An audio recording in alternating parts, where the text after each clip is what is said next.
Shalom and welcome to Reaching Higher, a podcast designed for Jewish children where we embark on exciting journeys through interesting and enjoyable subjects. I'm your host, Atara, and together, let's jump in to the wonders that await us.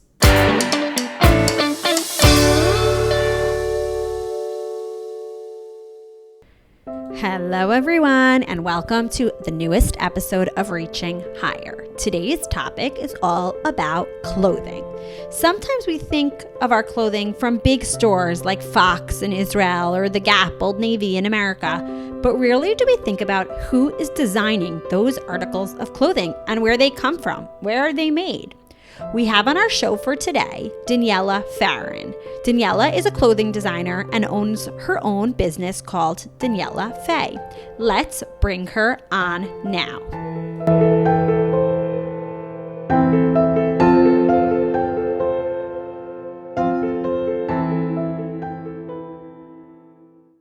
Hi, Daniella. Welcome to Reaching Higher. Can you introduce yourself? Tell us where you're from and where you live now.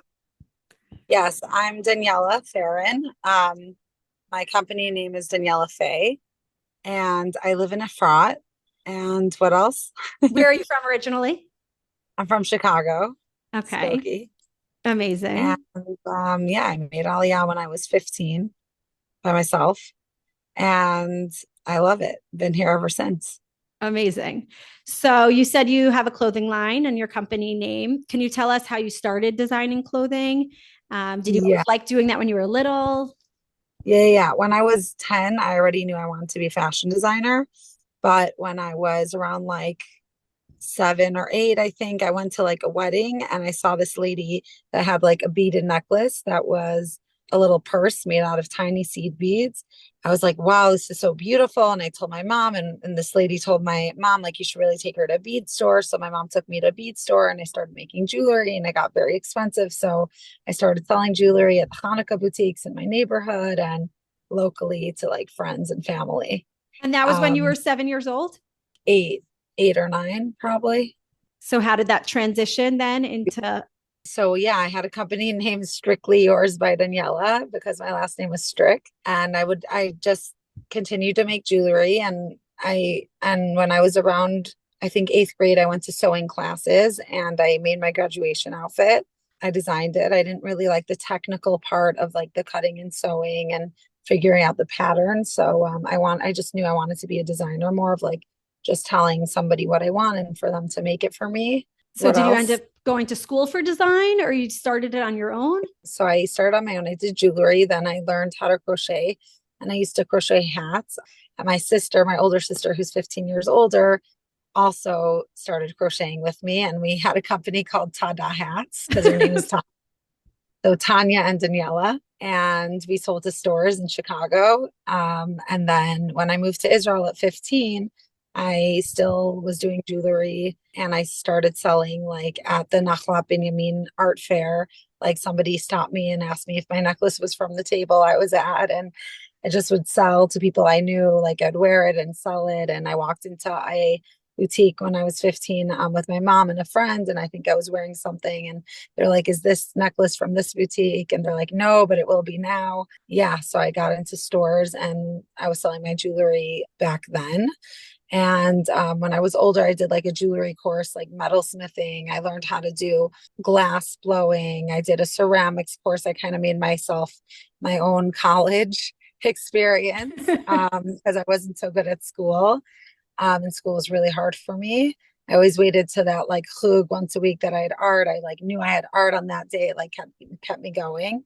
And then when I was married, I started making my own head coverings.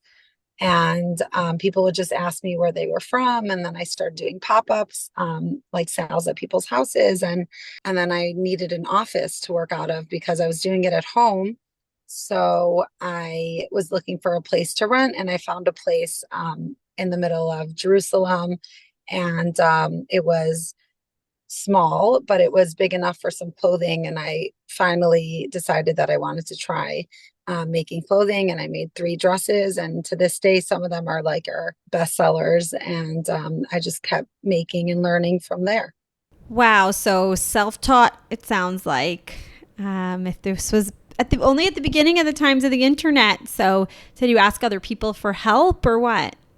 I just ask questions. I basically would just ask people I know and ask this person, do you know that person? Do you know somebody who could do a pattern? Do you know a factory? Do you know a place where I can get fabric? Do you just keep asking questions and going and learning on the job and asking questions. So was And everything based in Israel at that point? Were you doing all of that yes, in everything Israel? in Israel. Yeah. Is everything still in Israel? So from then I did things and I traveled to Turkey many times, even pregnant and with a baby. I manufactured there, and then I wanted to see what China was all about. So I went to China and I manufactured there, and now I manufacture in China and in Israel. Wow. How frequently do you have to travel to these places to visit? China, I only been twice because of Corona. I went once before and then once recently. And then I used to travel a lot to Turkey. And now, because of the internet, you can really do a lot of things online. So when you need to come up Yeah. with a new design for clothing, what inspires you? Do you read fashion magazines? Does it all come from inside you, looking around other people? How do you get new ideas when you need to create a new season? So mostly it's from fabric. Like I get inspiration from fabric. So I'll go first, look at the different fabrics and see what color, style, type I like. I like a lot of comfortable fabrics. That's really important to me. And then I'll be like, oh, this fabric can be for this type of dress, and this fabric can be for this type of shirt and set. So could you explain to us the process? So you're saying you have the fabric. So can you explain to us the steps? Once you decide in your head, or do you draw it out? How does it get from there into my closet? What does that look like? I hope you have one of our dresses for sure. But if not, it's never too late. So for from that, so I take the fabric and I basically either draw something or take something I made in the past and then say change it this way and change it that way. But I have a pattern maker that makes like a pattern, like a design in the computer that then they print it out like a factory and they'll cut it. It's like a piece of paper that, let's say, is a dress. That's like, let's say, imagine there's just like a dress there. So they cut a piece of paper with the fabric on top of it and they sew it. So that's basically it. That's how it's done. So with all of these steps, do things often go wrong, or have you kind of got Yeah, a lot of things go wrong? there's always things that go wrong in this business. It's Uh-huh. very complicated. There's a lot of mistakes. Like, let's say I had zippers that didn't work well. I had fabric that I didn't realize it needed to be stretchy for a specific type of dress, so you couldn't really move your arms up. I had sometimes things come out too small.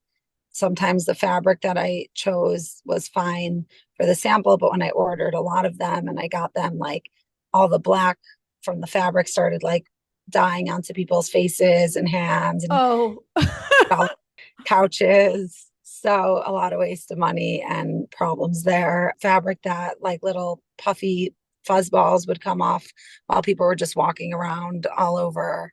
so it sounds like you've learned a lot along the way. A lot. And there's no time where I'm till now where I manufactured a collection and there was nothing that went wrong. So I guess So you've yeah, learned how to overcome all of these hurdles, because it sounds like there are exactly. many. Exact. I don't know about overcome, but accept them. It's the most important thing to accept things that don't go your way in life. That there's so many things that are not going to go your way, and you can either fight against them and get upset and be angry, and it will take out that energy from you, or you can just say, okay, this is what it is, and we have to make the best out of it. So that's what we try and do.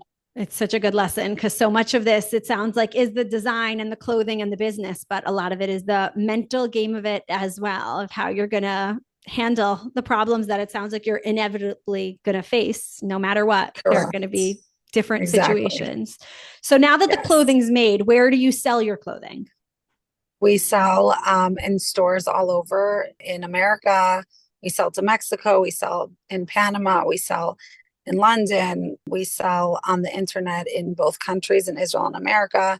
We sell to stores in Israel. We have a location in Beit Shemesh. We sell at someone's house. We have an outlet in Chicago now for the summer, where we sell our outlet clothes. We sell at American Dream Mall in New Jersey, and we sell in Efrat, where I live. Wow. So are you managing all of this, or you have a team of people working for you? How does that work? And we're opening up with a few other brands in Hollywood, in Florida. So that's exciting. Amazing. So are you managing Um, all these stores and the relationships with um, everyone?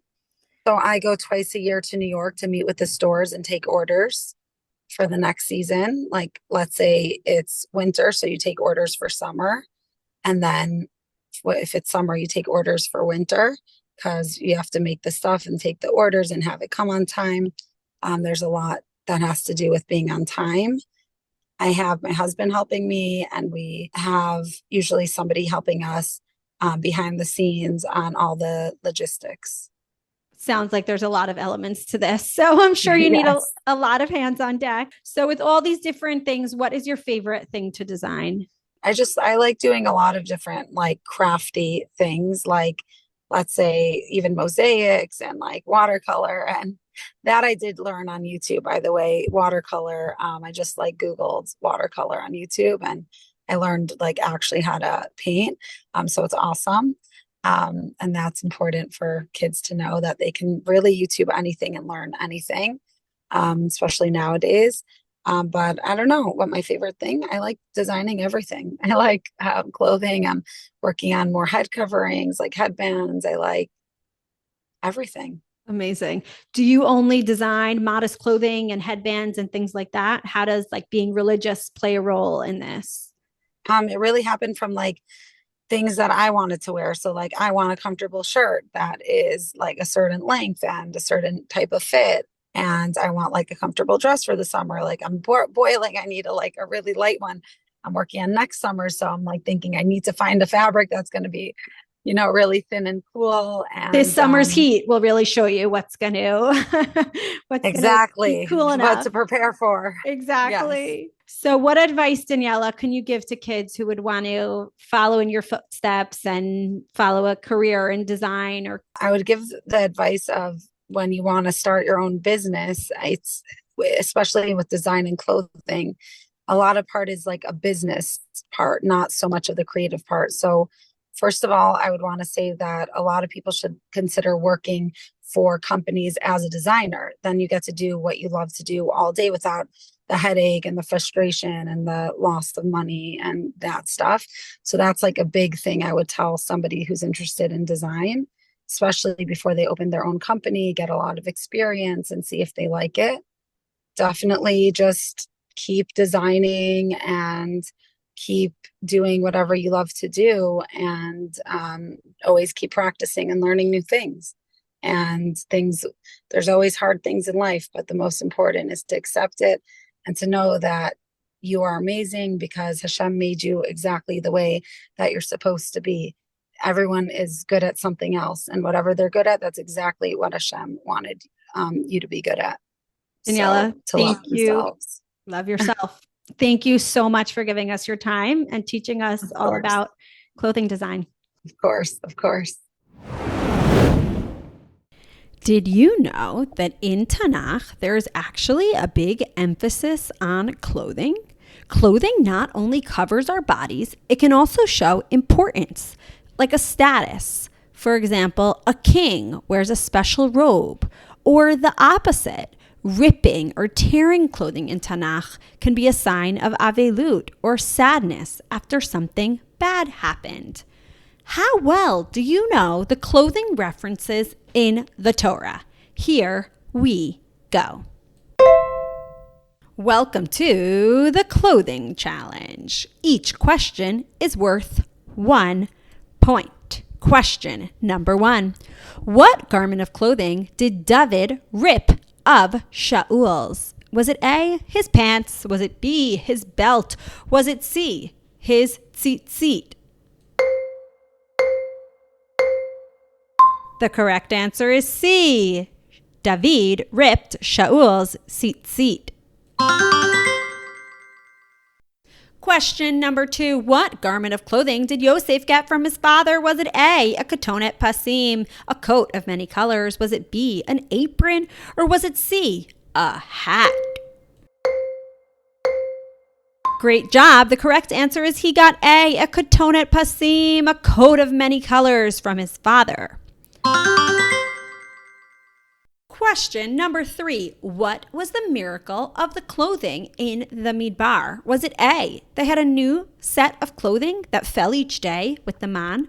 Was it B, it grew with them over 40 years? Or was it C, it was a different color every morning? Amazing job. Did you know that the Midrash tells us that their clothing grew with them over 40 years in the desert? Question number 4. Who were the first people in the Torah to wear clothing? Was it A, Noach's family, B, Adam and Chava, or C, Cain and Hevel? The correct answer is B, that Hashem put clothing on Adam and Chava. Question number 5. How many articles of clothing did the Kohen Gadol wear? A, 5, B, 7, C, 8.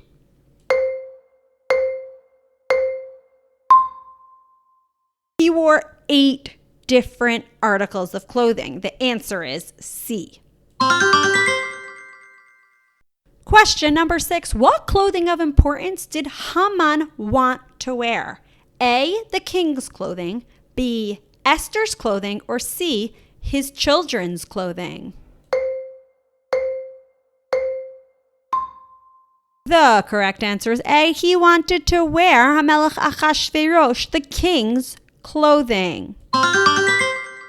Question number 7. Who wore someone else's clothing in order to deceive or trick their father about their true identity? A, Avraham wore Yitzchak's clothing, B, Sarah wore Rivka's clothing, or C, Yaakov wore Esav's clothing? The correct answer is C. In Sefer Breshit, Yaakov wore Esav's clothing to trick his father Yitzchak and pretend that he was Esav. Now we finished 7 questions. The next question is worth 3 points. It is question number 8. It is worth 3 points. If you get all the questions right, it equals 10 points. Question number 8. Who are the 2 people of the following list who took off their shoes? 2 correct answers here. Who are 2 people that took off their shoes? A, Moshe, B, Gidon, C, Shlomo, D, Yehoshua, E, Avraham. Which 2 of these people? Shal na'alecha, me'al raglecha. They took off their shoes.